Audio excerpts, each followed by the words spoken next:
Hello, everybody. Welcome to the Buckeye Weekly Podcast. I'm Tony Gerdeman here, as always, with Tom Orr. Tom, how's it going? Well, I'm doing great. You, I think, have a lot to prove on this show. You really haven't been pulling your weight this month, and I think this is your opportunity to show the people that you deserve to stay on the Buckeye Weekly Podcast. Listen. Hello, everybody. I don't have to prove anything to anybody. All right. Like, you're watching me. Tom, you're talking to me. I'm not talking to you. Anyway, what we're talking about here is what other people have to do to prove themselves. I'm proven. What a coincidence. Wow. I have won Incredible the bold. time. I've won the bold predictions 7 years in a row. What more do I need to prove? I don't know that we've even done the bold predictions 7 years in a row, but 7 years in a row, I've won the bold predictions. I have nothing left to prove. Because, when you can get 2 out of 7 or 8 predictions correct, that tells you that you are proven. But no, with now practice kind of winding down and games heading up, there are still, maybe 10 or so practices left before the first game. We're going to talk about the players who have the most to prove in those practices in order to establish themselves, their position, their standing. And the first guy I want to talk about is redshirt freshman quarterback Tavien St. who is in a battle to be the backup quarterback for the Ohio State Buckeyes. Last week, when we talked to Ryan Day, he said Luke Fahey is pushing him. This week, there may be some changes there. And so if he wants to make sure that that job is his, he's got a little bit of time to do it because, as we know, once the season gets going, that backup quarterback job, it's generally set, and there's not a lot of jockeying once, there may just be this week in terms of getting this thing finally set to where it's locked in and it's not changing. So this is a big week for, Luke Fahey as well, but to be pushed by Fahey, I think this is Tavien St. has the most to prove in terms of the backup quarterback situation right now in these next, say 4 or 5 days. Well, it feels like the default answer here is you're going to sort of lean towards the guy who's been here an extra year, the guy who has, the size and the arm and all that kind of stuff.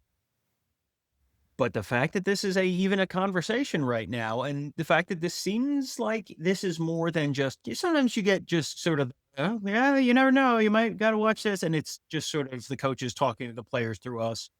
This has gotten to the point that I really don't think this is just the players getting talked to by the coaches through the media. I think there's really, you're hearing enough when there is not a microphone in front of someone to think that, yeah, this might really be a conversation right now. And, to your point, people might be wondering, why does it have to be settled now? If you've got a starting quarterback battle and there's like a question, like who's going to be the number one, that's something that they may spend practice reps on. Who's the backup? If it's still really an open question going into the season, it generally is just kind of like, well, who was ahead going in, coming out of fall camp. All right, that's the person who's going to be the backup, because you don't have that many reps to spend on that. And the famous example of that, of course, was 2017 when it was Dwayne Haskins and Joe Burrow battling BQB2 behind JT Barrett. And it felt like Burrow was maybe ahead of Dwayne Haskins, and then he hit his hand on a helmet, broke a bone in his hand. And then he was out for 6-8 weeks, whatever it was. And so Dwayne Haskins was QB2. And then when JT Barrett got assaulted by a cameraman on the sideline at Michigan at the end of that season, got whacked in the knee, had to come out of the game. Dwayne Haskins comes in. Rashawn Gary has big proclamations about what's going to happen to Dwayne Haskins and turns out to be wrong about all of them. And then Dwayne Haskins sort of enters 2018 and spring ball in 2018 as QB1, or essentially likely to be perceived as a little bit ahead of Joe Burrow. And the rest is history. Joe Burrow, goes through spring ball. It was basically even, and he ends up leaving because he wants to make sure he's a starter somewhere. And it all played out the way it played out. But, the moral of the story, the relevance of that to this is you got to know who QB2 is relatively soon. And, this does not seem like something that Tavien St. has already lost by any means. But it does seem like, to Tony's point, if Tavien St. Clair has a good week, Tavien St. Clair can be QB2, and then Tavien St. Clair is probably QB2 all season long with the reps, the game reps, the practice reps, and all the stuff that comes with it. You're talking about that Joe Burrow example. I was thinking back to the JT Barrett situation in 2014 when I was just trying to get a quick timeline, but basically, like, Urban Meyer names him the backup, and then, I don't know, the next day or two, it's announced that Braxton Miller is out for the season, and so boom, there's your starter. And it stayed that way, as we know, until it didn't later in the season.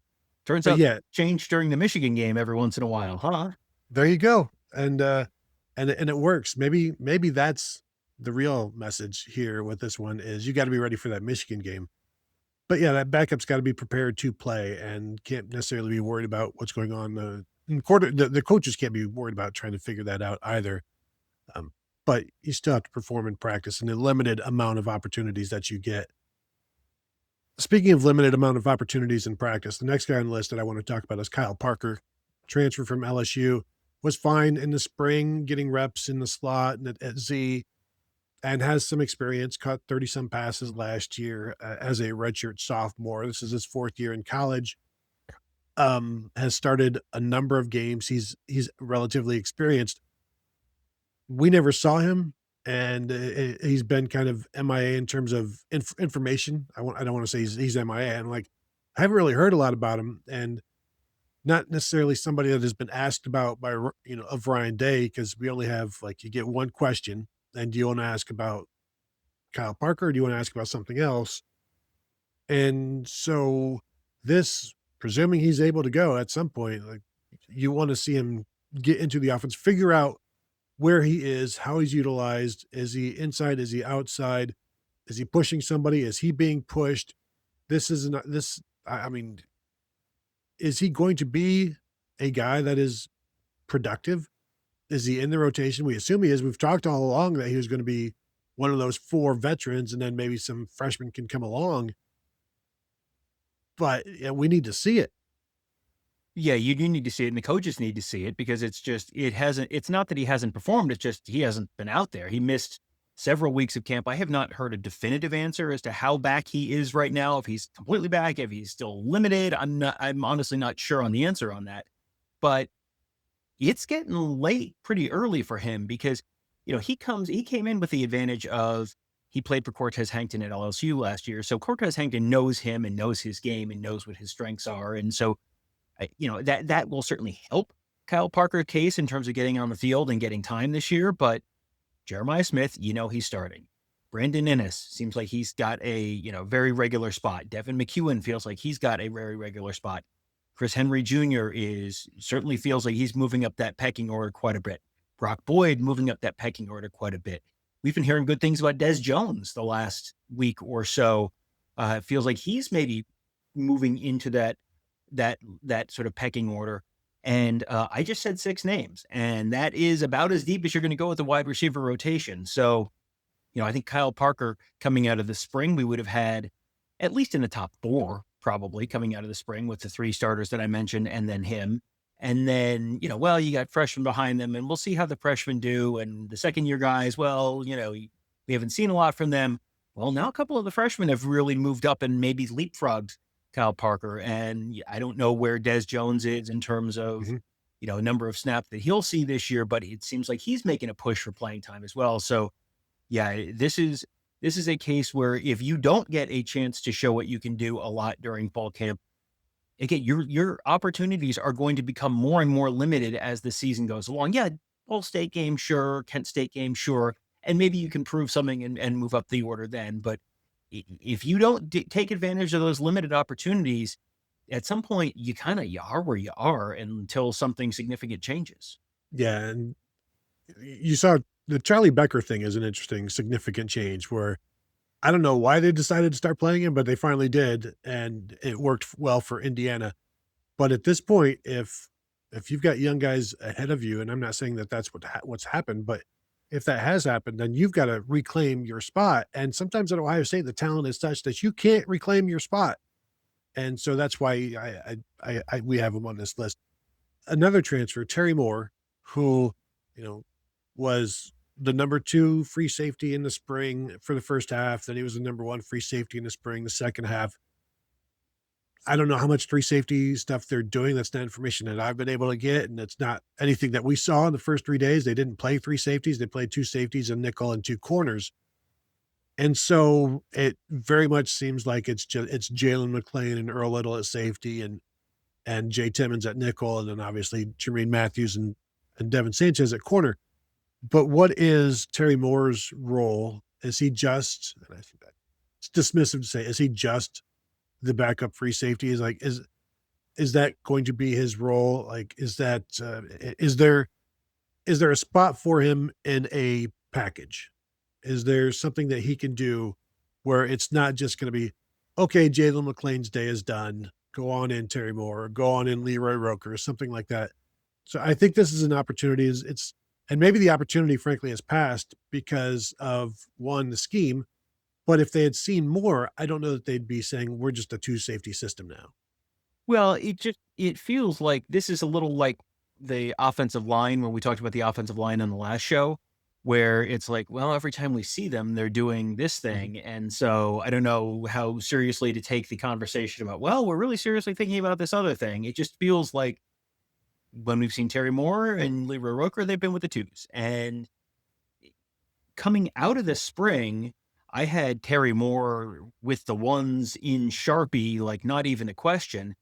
And then at some point over the summer, I think this is a Jay Timmons happened sort of situation where they're looking for their best combination of guys. And we came out of the spring thinking, okay, Terry Moore at that deep safety spot, Earl Little at that nickel, and okay, you've brought in your 2 safety transfers, you're putting them next to Jalen McLean, and bing bang boom, you're done. And then you sort of just started to hear about Jay Timmons, and you heard more about Jay Timmons, and then Jay Timmons became the only thing anyone could talk about. And someone has to come off the field, and it was not going to be Earl Little, and it wasn't going to be Jalen McLean, and so then it was Terry Moore. And it just feels like that has not been something that's been really discussed to the point where I would be a little surprised. It feels like you're going to pull Jay Timmons off the field when you're going to put 3 linebackers out there. So you're pulling Jay Timmons off the field, but it's Riley Pettyjohn going out there, not Terry Moore. So yeah, I still remain high on Terry Moore. I mean, you Mhm. looked at the transfer portal rankings, you look at just what he looked like at Duke before that knee injury in 2024, and it's like, yeah, you see what they saw and you see what they wanted to bring in,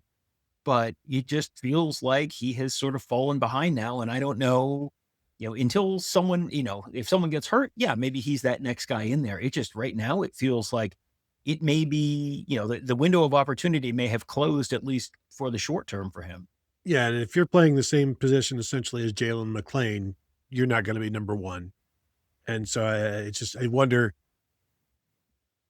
is he involved in a big nickel, or is that just, something we've talked about with Simeon Caldwell, the freshman safety, which kinda sorta leads into this next thing, and that's we'll go ahead and mention 2 guys here, and that's the second-year defensive ends, and Zion Grady and Epi Sitanilei. And the reason I mentioned Simeon Caldwell, it's like we're hearing about some guys like Jay Timmons, and we're seeing that, and Simeon Caldwell and like Riley Pettyjohn. You're hearing about guys stepping up. Really, through this camp, have not heard much about Zion Grady and Epi Sitanilei, and we expect both of them to be part of that rotation. There's no reason not to.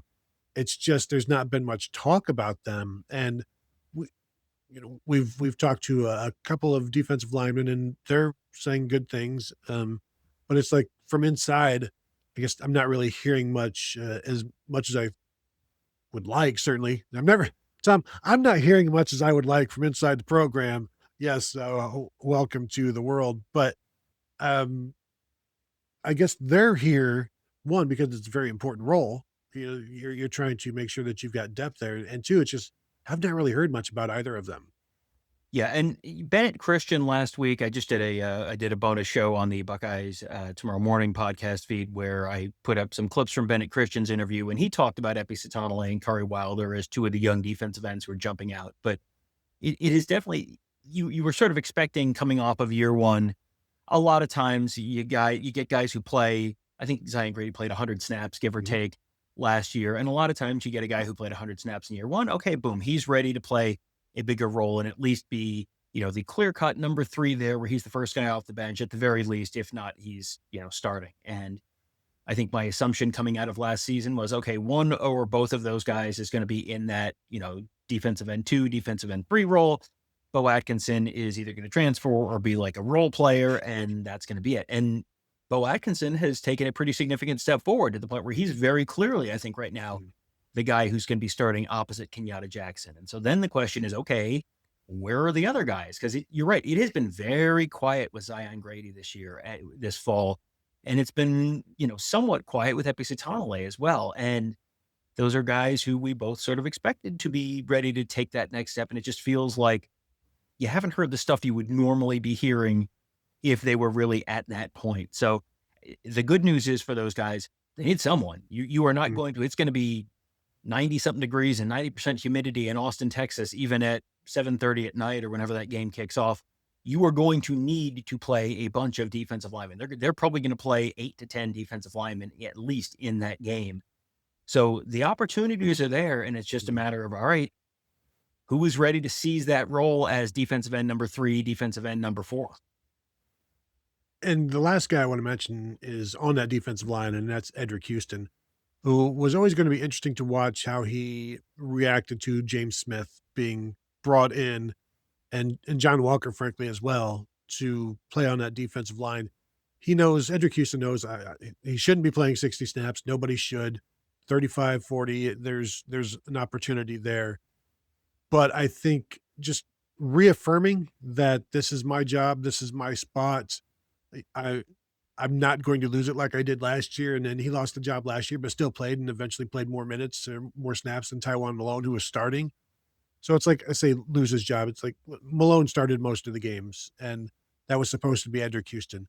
This year, I don't really get all hung up on defensive line starters because they all play. If you're in a rotation and you're playing regular minutes, I don't really care who starts. But he does need to show that this is the year. This is supposed to be the year he produces. So I think let's continue to see that through practice, finish on a strong note, and be one of the effective members of this defense. Because this defense, when it's got a strong defensive tackle, whether that's a 3-tech or nose tackle, so many more things can happen. And they've had some really good 3-techs at Ohio State, Draymond Jones, Tyleek Williams, guys like that. And if Eddrick Houston can finish this string of this next 2 weeks of practice and hit the season running, and then also pair with James Smith, like this could be something special. But we just haven't seen a ton of production from him in his time. And I think that's really why he's on this list for me. Is I want to see that production. So he has to finish. I think it would help if he finishes strong, I guess is what I'm trying to say, Tom. Yeah, for sure. And, he started his career. I mean, he came in as a defensive end, and then halfway through the season, you saw him playing at 3-tech and playing actual meaningful minutes. I think he played like against Penn State as a true freshman at a position that is more physically demanding than the position he initially came in at. So that was like a, wow, this guy's destined for enormous things. And then first day of fall camp last year, 2025, hurts his knee. And I mean, that was really that was a big oof for Ohio State. That was a big oof for Eddrick Houston. And it felt like it took him quite a while to get back up to speed. But then by the end of the year, it was like, okay, it feels like he's maybe back where you sort of thought he would be at this point now. Can he take another step forward this year? And it feels like we're kind of still asking that same question, where he's there, he's going to play, he's going to be a contributor this year. I think he's going to have a good season, but is he going to have it was a pretty good season? Or is he going to have this is the 5-star guy who was good enough to get out on the field midway through his true freshman season, plus 2 years. That projection is that guy's a really, all conference kind of player. And they do not have Caden McDonald in the middle of defensive line this year. And I think, John Walker and Will Smith will be fine. And I think James Smith, I'm expecting big things from James Smith. But if you can get a really good season to great season out of Eddrick Houston, that raises the ceiling for what this Ohio State defense can be. And if it's just kind of like, yeah, it's an okay season, then that kind of limits you a little bit. Very much so. So those are some names that we're thinking about. What about you guys? Go ahead and throw those in the comments. Anybody that you need to see finish strong. Not that you're going to be there watching, but that needs to have a strong finish to practice before that first game against Ball State. And, whatever other comments you've got, generally we will accept them. Not that we can tell you don't do it. I mean, we can, but, you know how it goes. But also hit the thumbs up, subscribe to the channel if you've not yet done so. Hit that thumbs up, hit the bell to be notified. Come find us over at BuckeyeInsiders.com. We've been talking about these guys and many more. And look, if Ohio State is your thing, Ohio State football is your thing, Ohio State sports are your thing, we're covering it over there. We're talking about it over there. We've got a community discussing it on a daily, hourly, minutely basis, and would love to see you over there. So that will do it from here. Thank you all for tuning in, and we will talk to you all later.